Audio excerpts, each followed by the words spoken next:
Quelques mots sur ce combat exemplaire, combat judiciaire exemplaire.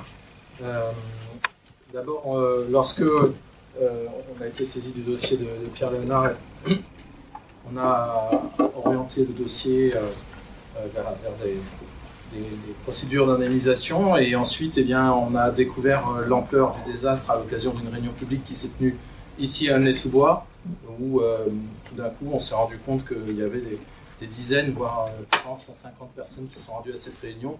On voulait juste annoncer qu'il pouvait y avoir un problème par rapport à cette usine implantée dans le centre d'Aulnay, et on s'est rendu compte que chacun connaissait quelqu'un qui avait connu des difficultés, une maladie qui pouvait être en lien avec l'amiante générée par cette usine qui ne respectait pas les salariés ni l'environnement. Et donc on a eu à gérer à la fois les malades professionnels, qui sont nombreux dans cette usine, et également les riverains. Ce qu'on a fait avec succès, puisque le Fonds d'indemnisation des victimes de l'amiante a pu indemniser les riverains, et puis on a pu même engager des procédures en reconnaissance de faute inexcusable de l'employeur. Mais il y avait aussi l'autre partie du dossier qui était extrêmement importante. Ça, c'était pour gérer les dégâts causés par cette usine sur les riverains et les salariés, mais il y avait aussi, il fallait se prévenir de l'avenir, et il fallait mettre en place des conditions de dépollution satisfaisantes. Or, on a appris par le détour de conversation qu'il y avait une procédure qui avait été engagée par cette société, CMMP, pour ne pas payer la dépollution. Et c'était une contestation de l'arrêté préfectoral dont a parlé Nicole. Et du coup, on s'est introduit dans cette procédure, et on a pu, alors que les experts étaient sur le point de dire qu'il n'y avait pas de problème et que CMMP n'avait pas à payer parce que l'amiante n'était pas liée à l'exploitation mais à la toiture ou je ne sais quoi, on a complètement renversé la vapeur par l'expertise de tous ceux qui sont là. Voilà.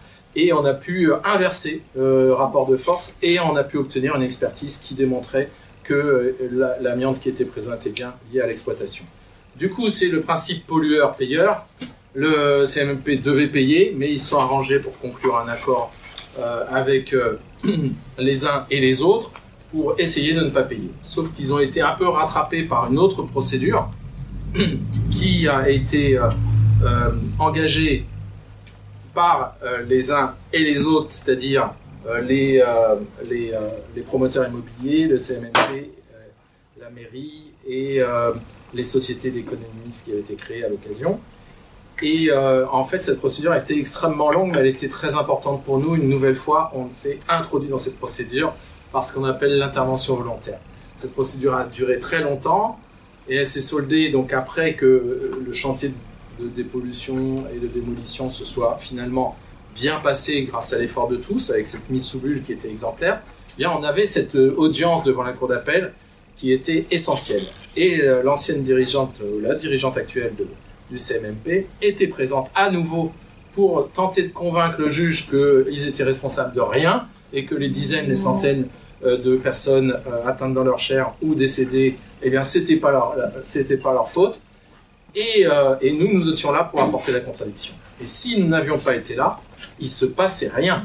Il ne se passait rien ce jour-là. C'était une discussion de techniciens entre un promoteur immobilier et une entreprise, pour schématiser.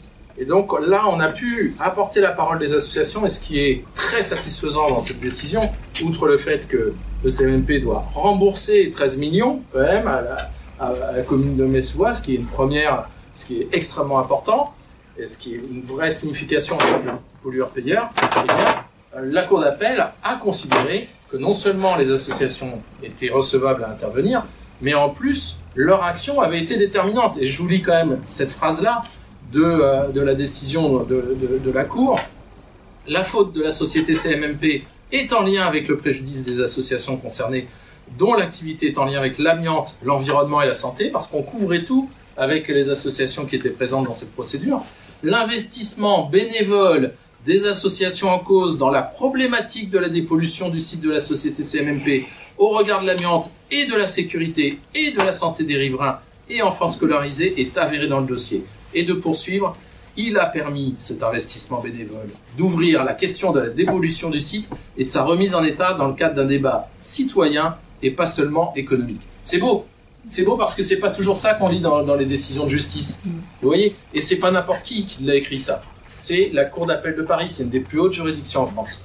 Donc c'est une vraie victoire avec une condamnation du CMP à verser des dommages et intérêts importants à chacune des associations, ce qui est le signe aussi de la reconnaissance du travail effectué durant toutes ces années. Voilà, donc je crois qu'on peut, malheureusement il y a tous les drames, et c'est un vrai drame sociétal ce qui a été vécu à Aulnay-sous-Bois, mais nous pouvons aussi nous féliciter de tout le combat qui a été mené durant toutes ces années, combat judiciaire qui n'aurait été possible que par la mobilisation des citoyens, que par la mobilisation des associations et par ce collectif qui s'est créé pour aller de l'avant. Voilà, merci.